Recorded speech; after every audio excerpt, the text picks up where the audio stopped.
Deion Sanders, Joe, actually Friday, I say over the weekend, but late Friday, was confirmed that he has agreed to a 5-year, $50 million plus extension. The coach out of Colorado, 3-12 in his 2 years at Colorado, is now the 4th highest paid coach in the country by annual salary. Joe, your thoughts on Deion Sanders getting this massive contract extension? There's 2 important things to talk about here with Deion Sanders' extension. First of all, obviously, I think that he's earned it. He has earned any extension. He's one of the better coaches, one of the best coaches in all of college football. The biggest impact that he has that has helped Colorado, they were not an athletic entity at all before he got there. They were not considered to be one of the premier athletic departments in most of the major sports, especially in football. The attention that he has drawn for Colorado Boulder has increased. There was an article that was written at the beginning of the year in September, 20% increase in applications. A diverse application pool went towards the University of Colorado. That's the big impact. That is the biggest reason why that this contract was earned. Because not only did he have a great second season, Blake, and they performed better on the field, but he also drove a lot of positive attention where a lot of young dudes and young women wanted to go apply to go to the school and be able to see the Colorado Buffaloes play while Deion Sanders is coaching there.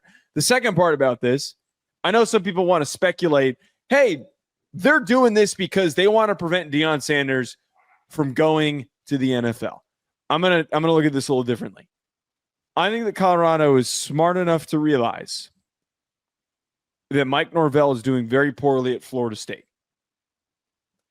There's a possibility in the next couple of years that Mike Norvell could get fired. We've talked about this on this show. We have brought that up multiple times that there is a shot that Mike Norvell is out of there because of how awful their last season was and how awful they could be this upcoming year. I think that there is some foresight by Colorado to prevent that from happening, at least until this extension is done with. But that has to be one of the driving forces why they wanted to get ahead of this just 2 years into his initial contract. Dude, that's so great by you because I didn't even think about that. It has to be. That's the number one place that he would leave for. Well, you took it in a whole different direction, and I'm glad you did because to be blunt with you, that's a great point because I didn't even think about that. I guess I was so wrapped up in, does he deserve to be the 4th highest paid head coach in the country from an annual salary standpoint? It's unique for those 2 angles that I brought up because no other coach can say that they have both of those angles. Their alma mater possibly being open and also the impact in admissions. Yeah. Okay. So let's tackle that odd first. Yeah. I do think that you're right when you say that. I mean, Florida State could easily come in there, and if Colorado has another really good season, can come in there and get him if Mike Norvell wee-wees the bed again. That's an interesting point. The thing about that part, and just sticking with that part, is it makes it a very big deal because it's probably a $50+ million buyout. It's a $10 million a year buyout. It's an extension, so he still technically would have 2 years on that extension because he signed a 4-year deal. So technically it's a 7-year deal, right? You're right in this sense. That new deal probably won't kick in because it's an extension. It won't kick into the end of this year. The issue with that is, okay, that I have is if you're Florida State, why would you spare any expense if that's your guy? That's correct. That's a very good now point. It would mean that Colorado, if they lose Deion, has a massive chunk of change to where they can go get somebody and continue to stay relevant. I think it's a smart. You're right. It's a very smart move by them. Okay. The thing though for me that I just focused on though, it is a great move on him, and it's probably a great move by Deion. I don't know if he should be a top 5 head coach paid wise though. And that's the part, like, did you overextend yourself? Because let me ask you this question. What if it doesn't work? What if Deion and them can't get back to that 9-win season? I mean, listen now, he potentially had 2 top 10 picks. Mm-hmm. 2 top 10 picks. That's a lot to replace. That's understandably a lot to replace. And I understand like anyone who comes in with the angle of like, hey, there's coaches that have won their conferences multiple times, that have participated in national championship games, that have reached the college football playoff or been near it, that aren't making as much money as Deion Sanders is. None of those, not none, but almost all of those coaches cannot say, actually, let me restart again. None of those coaches can say that they have had the same level of exposure impact as Deion Sanders, because all of the other coaches that we can name that have had success were already at relatively successful institutions on the football field. There already was expectations of competing for national championships at schools like Alabama and at Georgia and at LSU and at USC and at Texas and all the schools. Oregon, there's now an expectation. And it was already been growing over the past decade.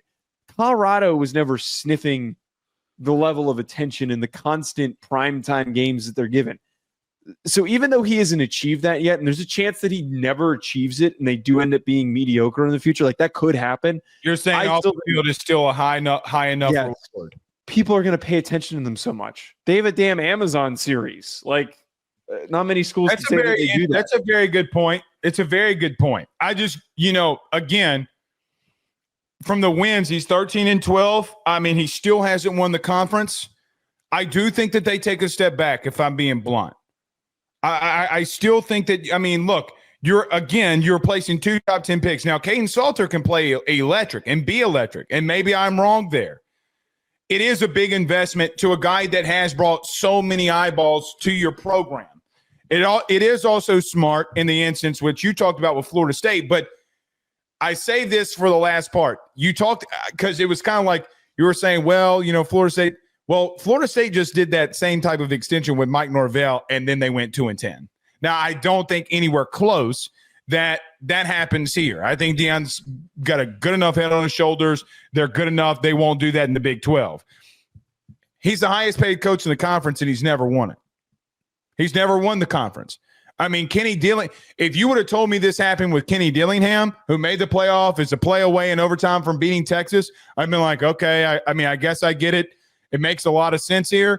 But Deion's still got some things he's got to prove to me, like on the field. Because, look, the brand exposure and all of that is really good. I agree with you. That's an interesting point that you bring up. They're making the money off of the brand exposure that they get.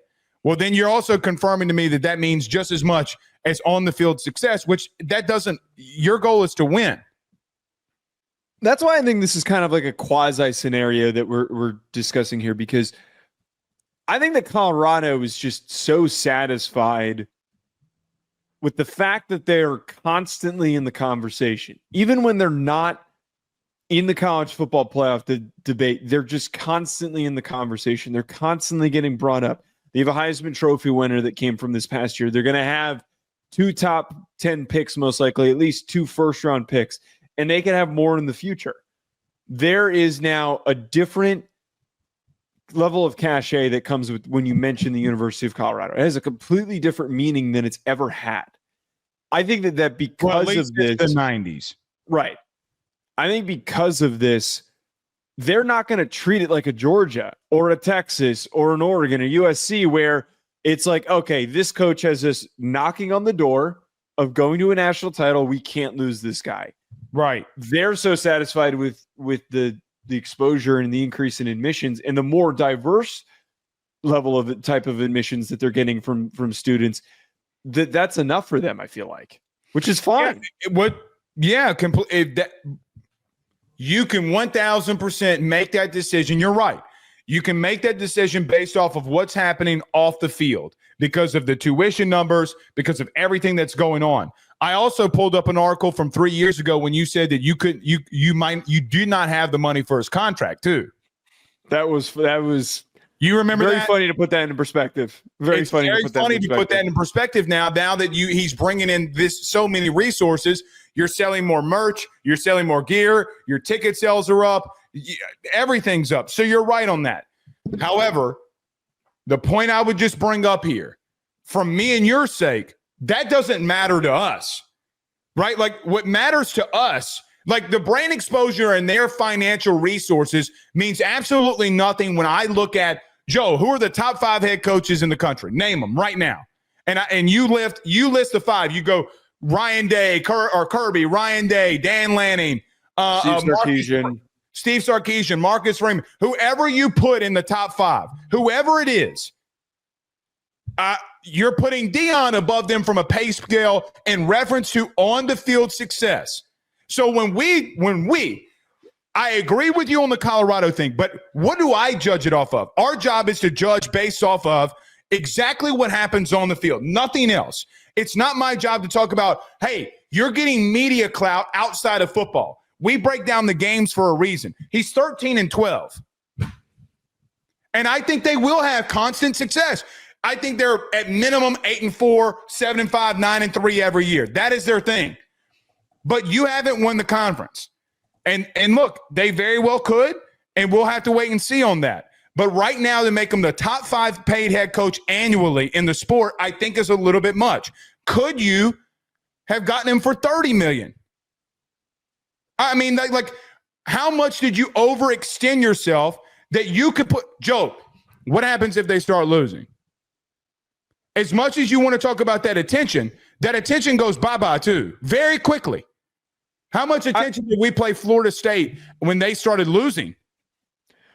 I think actually now that I'm like really thinking about that. So yes, the argument that I brought up here is a strong one for a completely different angle. But for what we're talking about here, like who has accomplished the most right now and who deserves to be in the top 10.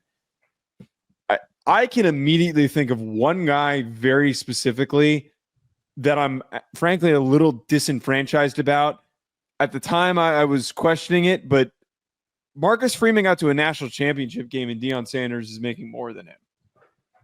And Marcus Freeman's leading one of the most represented brands in college football. And so by the way, my take at the time of the Marcus Freeman thing, well, he got an extension. My take at the time of his extension was actually very on point because they said, why do this now? Because if he did it after the national championship game, he'd probably be making more. So it was bad it's not very smart on his part, good on the school's part. But that's like the first guy that I think of. You had a guy who just went to a national championship game that's making less than him. At least this Yahoo Sports list has that as the case. He's making more than Brian Kelly. He's making more than Bill Belichick. He deserves to be making more than, and Mike Norvell. He deserves to be making more than. Donnie C says pocket watching hating is crazy in a capitalist America. We're not pocket watching. It's literally the opposite. If you want to talk about capitalist America, here's some shit for you, Donnie. In capitalist America, people win and get stuff based off of merit. A coach being 13-12 when another coach got to a national championship is not making it by on-field merit. That's not pocket watching. It's just an evaluation. We're ranking coaches. Like, there's nothing wrong with that. No, here's what happens when we talk Deion. Let's pull the Band-Aid right off. People come in here and be apologists for the situation at hand. Like, for example, when you got a game on the line and you throw the ball 29 straight times. Oh, we can't criticize Deion for doing that, though, Joe. Remember now, because if you do, we'll go through every one of our comments when we break those games down, calling us haters in reference to this. No, he lost you the game. Run the ball. So, again, right. Go ahead. No, I was going to say, we still respect Deion Sanders, but I just think it's fair to bring up that the very specific best example is that Marcus Freeman was literally just in a national championship game signing some of the best recruiting classes. Again, at the biggest brand, top 3 brand in college football, and he's making less than him. Like, to bring that up is a totally normal observation here. There's no hate. Without it, again, name a coach in the country, Kirby, who lost 2 top 10 picks and didn't take a step back. Yeah. Right. We're saying, hold on. We literally, when we projected Ohio State this year with arguably the best player in the country, with everything that they have to replace, we said the same thing for Ryan Day. So now that it's about Deion and everything about Deion, you can't criticize that shit. You can't bull. He has not proven on field that he deserves to be in the top 5 annually. That is regardless of what they do moving forward. He has not proven that. Anybody that says differently is being naive to what the actual sport is doing and has done. That's why, again, to round this out, what I said at the beginning of the segment, and I think there's a couple commenters that missed the beginning of the segment. That is why this is a very quasi-unique without a doubt. If you're just looking from a branding, school, marketing standpoint, he has been deserving of a massive extension. He has done the most out of any head coach in increasing the exposure in applications, a 20% increase in applications. There's been a huge bump in out-of-state applications. A lot of people that did not have Colorado on their radar know about Colorado and also want to attend Colorado. But when we talk about from a coaching comparison in terms of success, there are guys that have done a lot more than Deion. There's a really strong chance that I think that he earns this, but it just feels weird to say it at the current moment, knowing the list of guys that we just named off and one in particular. Pause. No, he can't earn it. That means that he's a national contending head coach. Actually, yeah, that's a good point. He would need to go to a national championship game. You're right. So to your point, last thing for me, let's put it into context. We're putting into context on field. Nothing else matters for us on this show on field. We are putting him in an on-field situation with guys that are making it to the Final Four in playoffs. Mm-hmm.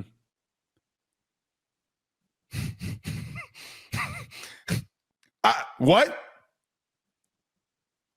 I mean, right. It's insane to put it when you put it that way. It sounds crazy. Exactly. You brought up Marcus Freeman. Everybody wants to talk about school admissions, all the money he's making. We agreed on that. We talked about that in the beginning part of this segment. What's bigger from a branding standpoint than going to a national title? There's nothing Deion has done that had more eyeballs than the national title run for Notre Dame. What? But what? Wait. Seriously, that was a big talking point that I brought up.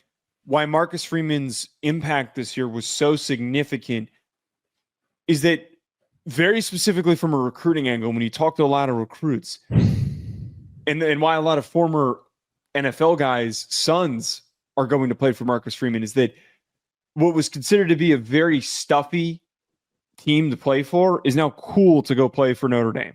Marcus Freeman has made it a completely different angle of playing at Notre Dame. He did a lot, and that was a lot of people were talking about. The marketing and change of how Notre Dame was perceived is very different. So he's had not the same level of impact because they're two completely different schools and two completely different brands, but he did have a very positive impact.